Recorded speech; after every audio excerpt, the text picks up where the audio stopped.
Hi guys, good morning, જય Shri Krishna, welcome to my channel. આજે અત્યારે થર્સડે છે અને સવારના 5:30 થયા છે. I just had my shower અને હું શાવરમાંથી ત્યારે મારા હસબન્ડને ચા ઉકાળી દીધી છે અને હવે ચા પીને આજે નાસ્તામાં નૂડલ્સ બનાવવાના છે, તો હું તમારી સાથે રેસીપી શેર કરીશ. ચા બનતી હતી તો મેં નૂડલ્સ બોઇલ કરી દીધા છે અને હવે હું નૂડલ્સને બહુ જ ક્વિક અને ઇઝી રેસીપીથી વઘારી દઈશ. એમાં મેં કેપ્સિકમ, ઓનિયન અને સેલેડ જ એડ કરેલી છે, કેબેજ એડ નથી કરી.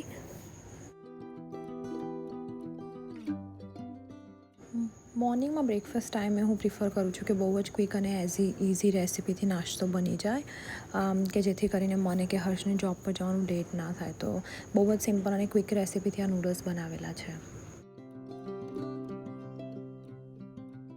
Red chilli, green chilli, soya sauce add કરીને મેં જે આપણા રેગ્યુલર મસાલા હોય છે, હળદર, મરચું, ધાણા, જીરું અને કિચન કિંગ, એ જ એડ કર્યો છે. મેં મેગી મસાલો આમાં એડ કર્યો નથી. નોર્મલી નૂડલ્સમાં હું એડ કરું છું, પણ આજે મેં એડ નથી કરેલા.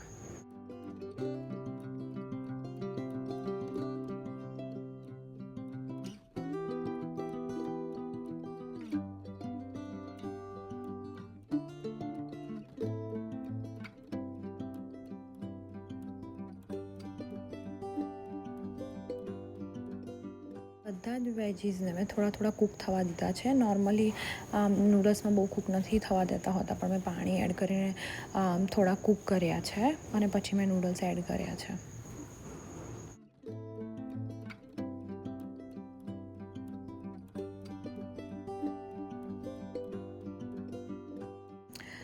બની ગયા પછી મેં એમાં સોસ એડ કર્યો છે અને હવે હું 3 ડબ્બા ભરી દઈશ, એક હર્ષનો, એક મારો અને એક મમ્મીનો.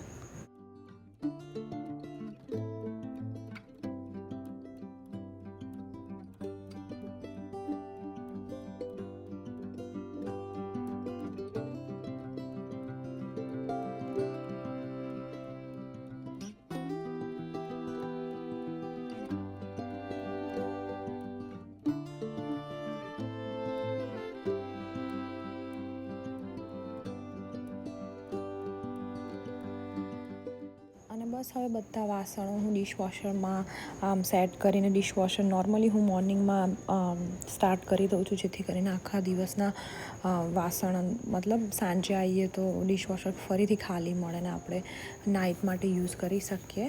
એટલે હું મોર્નિંગમાં પ્રિફર કરું છું કે બધા બ્રેકફાસ્ટના અને લંચના જેટલા પણ વાસણ હોય, લંચ બનાવેલાના, એ ડિશવોશરમાં સેટ કરી દઈએ અને સ્ટાર્ટ પણ કરીને જ હું જોબ પર જાઉં.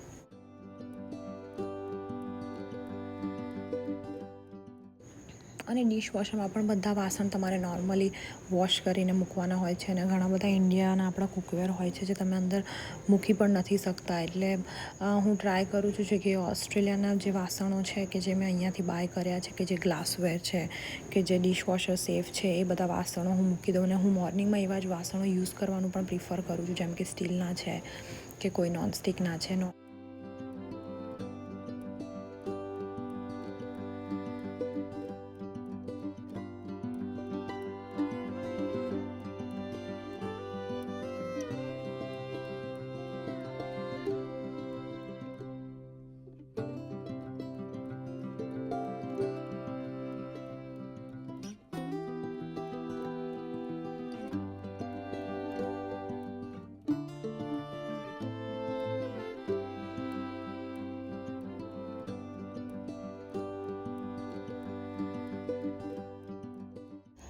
આ વર્ષે અમે ઇન્ડિયાથી રિટર્ન આવ્યા જ્યારે ફેબ્રુઆરીમાં, ત્યારથી અમે લોકોએ ડિસાઇડ કર્યું છે કે અમે બેડ પર નહીં, અમે ત્રણેય નીચે ઊંઘીશું. બિકોઝ રુદ્ર ઘણી વખત ઊંઘમાં બેસી જાય છે અને હવે વોક કરતાં પણ શીખી ગયો છે. એટલે અમે પ્રિફર કરીએ છીએ કે નીચે ઊંઘીએ. અમે બેડ રેલ પણ ટ્રાય કર્યું છે, જે બેડને 3 સાઈડથી કવર કરી લે છે, પણ એમાં પણ અમને ઊંઘવાનું હમણાં સેટ નથી થતું. એટલે અમે પ્રિફર કરીએ છીએ કે અમે 3 નીચે જ ઊંઘીએ.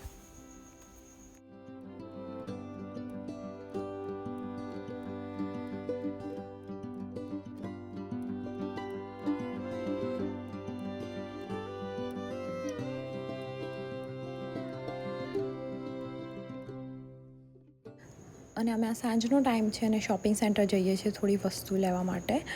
હું તમારી જોડે શેર કરીશ કે મેં શું લીધું છે. થોડી ગ્રોસરી લીધી છે, જેમાં પહેલું છે આ ગ્રીક યોગર્ટ.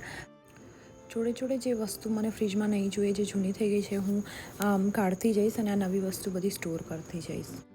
વોટરમેલન અને બસ બધી રેગ્યુલર વસ્તુ, જેમ કે મિલ્ક છે, લીંબુ છે, થોડી ઘણી સબ્જી છે ને ફ્રૂટ્સ છે ને એવું જ બધું નોર્મલ ગ્રોસરી લઈને આવ્યા છે.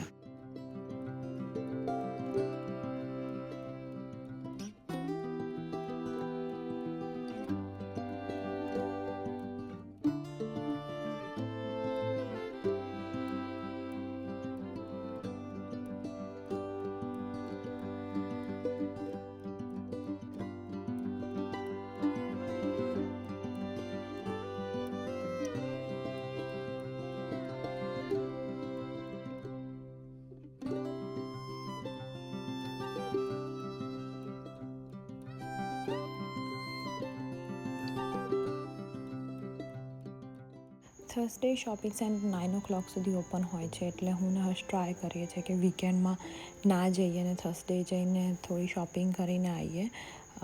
એટલા માટે અમે ટ્રાય કરીએ છીએ કે થર્સડે થોડી ગ્રોસરી લઈને આવીએ.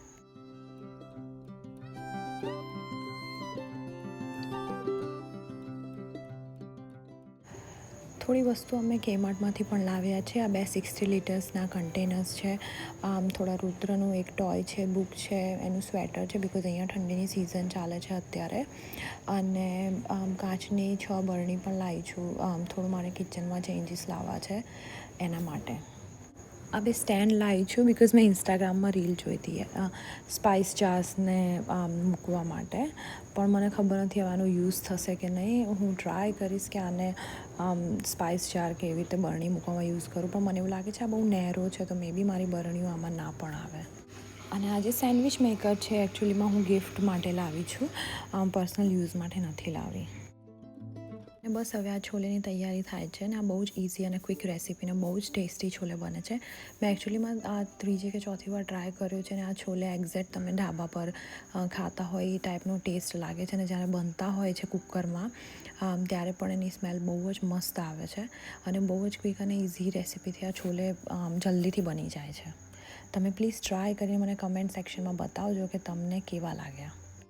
તો આની અંદર ડુંગળી, ટામેટાં, ગાર્લિક, જિંજર બાફવામાં જ બોઇલ કરતી વખતે જ નાખી દેવાના હોય છે. અને બધા ખડા મસાલા પણ લવિંગ છે, તજ, એલચી, તમાલપત્ર કે જે પણ તમે આખા લાલ મરચાં છે કે જે પણ તમે નોર્મલી બાફ્યા પછી એડ કરતા હો છો એ બધું બાફવામાં જ એડ કરી દેવાનું હોય છે.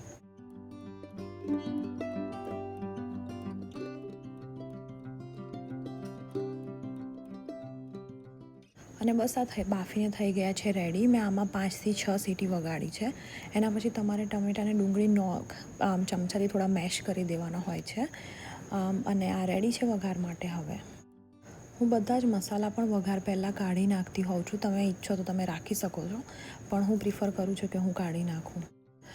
અને બસ હવે આ તેલ કઢાઈમાં રેડી કરીને થોડી હિંગ એડ કરીશ અને એમાં લસણની ચટણી જે હું હોમમેડ બનાવું છું એ થોડી એડ કરીશ અને 1 ચમચો છોલેનો પણ એડ કરીશ.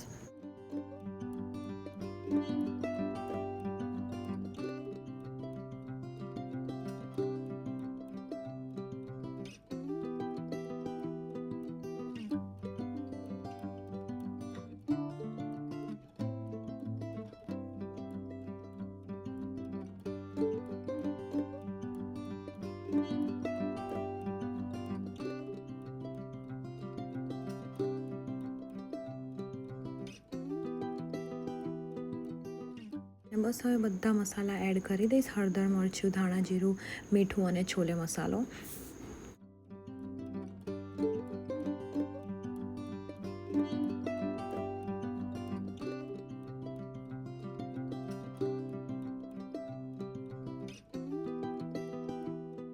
તમે 1 ચમચી બેસન પણ એડ કરી શકો છો. અને બસ પછી હું બધા છોલે મિક્સ કરી દઈશ. થોડી 5થી 10 મિનિટ બોઇલ થવા દઈશ. પણ આ બહુ જ ટેસ્ટી છોલે બને છે. ટ્રાય કરીને મને કમેન્ટમાં જરૂરથી જણાવજો. આજે આ વિડીયો અહીંયા જ પૂરો થાય છે. C you in my next vlog. Thank you for watching guys. Please like, share, comment and don't forget two subscribe.